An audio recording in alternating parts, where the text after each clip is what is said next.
ലോക്സഭാ തെരഞ്ഞെടുപ്പിന്റെ കാലത്താണ് ഭാരതരി വിതരണം കേരളത്തിൽ വലിയ രീതിയിൽ വിവാദങ്ങളും ചർച്ചയും ആയത്. ബി.ജെ.പി. നേതാക്കളുടെ നേതൃത്വത്തിലാണ് അരി വിതരണം എന്ന് പറഞ്ഞുകൊണ്ട് പരാതികൾ ഉയരുകയും പലയിടങ്ങളിലും CPM-ന്റെ ഉൾപ്പെടെ നേതൃത്വത്തിൽ പ്രതിഷേധമുണ്ടാവുകയും പിന്നീട് ഭാരതരിയുടെ വിതരണം തന്നെ കേന്ദ്ര സർക്കാർ അവസാനിപ്പിക്കുകയും ചെയ്തു, അല്ലെങ്കിൽ നിർത്തിവെക്കുകയും ചെയ്തിരുന്നു. ഇപ്പോൾ നീണ്ടൊരു ഇടവേളയ്ക്ക് ശേഷമാണ് ഭാരത് അരി വീണ്ടും കേരളത്തിൽ വിതരണത്തിന് എത്തിയിരിക്കുന്നത്. ഇന്ന് പാലക്കാട്, മലമ്പുഴ മണ്ഡലങ്ങളിലാണ് ഭാരത് അരിയുടെ വിതരണം നടക്കുന്നത്. NCCF-ന്റെ നേതൃത്വത്തിൽ, അതായത് നാഷണൽ കോഓപ്പറേറ്റീവ് കൺസ്യൂമേഴ്സ് ഫെഡറേഷൻ്റെ നേതൃത്വത്തിലാണ് ഈ ഭാരത് അരി വിതരണം. നേരത്തെ ലോക്സഭാ തെരഞ്ഞെടുപ്പിൻ്റെ കാലത്ത് പച്ചരിയാണ് വിതരണം ചെയ്തെന്ന പേരിലെല്ലാം വലിയ രീതിയിൽ പരാതികളുണ്ടായിരുന്നു, വിവാദങ്ങളുണ്ടായിരുന്നു. എന്നാൽ ഇപ്പോൾ ഈ പുഴുക്കലരിയാണ് വിതരണം ചെയ്യുന്നത്. 10 കിലോയുടെ ഒരു ചാക്കാണ്. 1 കിലോയ്ക്ക് 34 രൂപ എന്ന രീതിയിൽ 340 രൂപയുടെ 10 കിലോ അരിയാണ് ഇപ്പോൾ വിതരണം ചെയ്യുന്നത്. നിരവധി ആളുകൾ ഇപ്പോൾ ഈ വിതരണം നടക്കുന്ന പാലക്കാട് മലമ്പുഴ മണ്ഡലത്തിലെ കൊടുമ്പ് മേഖലയിൽ വെച്ച് നടക്കുന്ന ഈ വിതരണത്തിൽ ഈ അരി വാങ്ങാൻ വേണ്ടി ഇവിടേക്ക് എത്തിയിട്ടുണ്ട്. 10 കിലോ അരിയാണ് വാങ്ങാൻ വേണ്ടി. ഏട്ടാ, ഇതാണ് അരിയല്ലേ? ചേച്ചി വാങ്ങി അരി വാങ്ങി?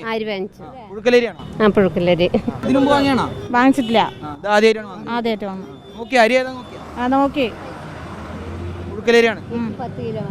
ഏതായാലും നേരത്തെ പച്ചരിയാണ് വിതരണം ചെയ്തെന്ന പേരിലെല്ലാം ഭാരത് അരിക്ക് എതിരെ വലിയ രീതിയിൽ വിവാദങ്ങളുണ്ടായിരുന്നു. ഇപ്പോൾ ഏതായാലും പുഴുക്കലരിയാണ് ഇത്തവണ വിതരണത്തിന് കൊണ്ടുവന്നിരിക്കുന്നത്. പാലക്കാട് മലമ്പുഴ മണ്ഡലത്തിലെ BJP-യുടെ വിവിധ നേതാക്കളും ഈ അരി വിതരണത്തിൻ്റെ ഭാഗത്തേക്ക് എത്തി. നേരത്തെ കഴിഞ്ഞ ലോക്സഭാ തെരഞ്ഞെടുപ്പിൻ്റെ കാലത്തെല്ലാം BJP-യാണ് അരി വിതരണം ചെയ്തെന്ന രീതിയിൽ വലിയ രീതിയിൽ വിവാദമുണ്ടായതിൻ്റെ അടിസ്ഥാനത്തിലാണ് ഭാരത് അരിയുടെ വിതരണം നിർത്തിയത്. ഇപ്പോൾ വീണ്ടും നിങ്ങൾ തന്നെയാണോ ഈ വിതരണം ഏറ്റെടുത്തിരിക്കുന്നത്? തീർച്ചയായിട്ടും ഇതുപോലെ ഇവർ അവിടെ നിന്ന് അയക്കുമ്പോൾ ഒരു സ്ഥലത്തുകൊണ്ട് നിർത്തുമ്പോൾ അവിടെ ആൾക്കാരെ സംഘടിപ്പിക്കണമെങ്കിൽ ഒരു സംഘടനയുടെ ആവശ്യമുണ്ടല്ലോ. അതുകൊണ്ട് നമ്മൾ ഭാരത് റൈസ് വരുമ്പോൾ മോദിജിയുടെ നേതൃത്വത്തിൽ വരുമ്പോൾ തീർച്ചയായിട്ടും പല ഭാഗങ്ങളും BJP അതിന് നേതൃത്വം കൊടുക്കും. പക്ഷേ അതിൽ പാർട്ടിയുടെ ഫ്ലെക്സോ തോരണങ്ങളോ ഒന്നും ഞങ്ങൾ ഉൾപ്പെടുത്തിയിട്ടില്ല. ജനങ്ങൾക്ക് ഉപകാരപ്രദമാകുന്ന അല്ലെങ്കിൽ അർഹതപ്പെട്ട ആളുകളിലേക്ക് ഇത് എത്തിക്കുക എന്ന ദൗത്യത്തോടുകൂടി, രാഷ്ട്രീയം നോക്കിയിട്ടല്ല. തീർച്ചയായിട്ടും ഇന്ന് രാവിലെ 8 മണിക്ക് തുടങ്ങിയതാണ്. നിങ്ങൾക്ക് ഇവിടെ നോക്കി കാണാം, പല ഭാഗത്തു നിന്നും പല ജനങ്ങളും വന്ന് ഇരു കൈയും നിന്നിട്ട് സ്വീകരിക്കണം. കഴിഞ്ഞ തവണ പച്ചരിയാണ് വന്നതെന്ന് വ്യാജ പ്രചരണം, പൊന്നിയരിയല്ല പച്ചരിയായിരുന്നു എന്നൊക്കെ പറഞ്ഞ് വ്യാജ പ്രചരണമൊക്കെ നടന്നിരുന്നു. പക്ഷേ ജനങ്ങൾ ഇരു കൈ നിന്നിട്ട് സ്വീകരിക്കുന്ന ഒരു കാഴ്ചയാണ് കാണുന്നത്. മോദിജിക്ക് വളരെ നന്ദി എല്ലാവരും അറിയിക്കുന്നുണ്ട്. തീർച്ചയായിട്ടും ഇത് വിജയിക്കും. നിരവധി അമ്മമാരെ ഉൾപ്പെടെ നിരവധി ആളുകൾ ഇവിടേക്ക് അരി വാങ്ങാൻ വേണ്ടി. അമ്മ, അരി വാങ്ങാൻ വേണ്ടി വന്നാണ്? വാങ്ങിയാ? ഇല്ല, വാങ്ങിയില്ല. വാങ്ങാൻ പോണുള്ളൂ? വാങ്ങാൻ പോണുള്ളൂ. ഇതാണ് വയസ്സായ ആളുകൾ ഉൾപ്പെടെ ഇവിടേക്ക് ഈ അരി വാങ്ങാൻ വേണ്ടി എത്തുന്നുണ്ട്. പല ആളുകളും ആദ്യമായിട്ടാണ് അരി വാങ്ങാൻ വന്നതെന്നാണ് പറയുന്നത്.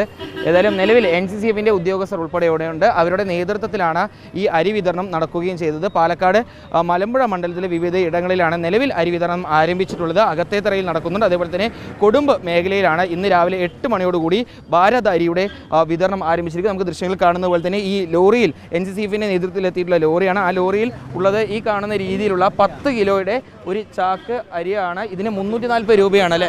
അതെ, ഇത് എന്തായാലും ഇങ്ങനെയുള്ള ഒരു പ്രോജക്റ്റുകളൊക്കെ ജനങ്ങൾക്ക് നല്ല സേവനമാണ് ചെയ്യുന്നത്. നല്ല അരിയാണ്. ഞങ്ങൾ നോക്കിയിട്ടില്ല, ഞങ്ങൾ ആദ്യമായിട്ടാണ് മേടിക്കുന്നത്. പക്ഷേ നല്ല അഭിപ്രായങ്ങൾ വന്നിട്ടുണ്ട്. ഇനിയും ഇതേമാതിരി ചെയ്യുന്നത് നാട്ടിനും നാട്ടിലെ മക്കൾക്കും നല്ലതാണെന്ന്.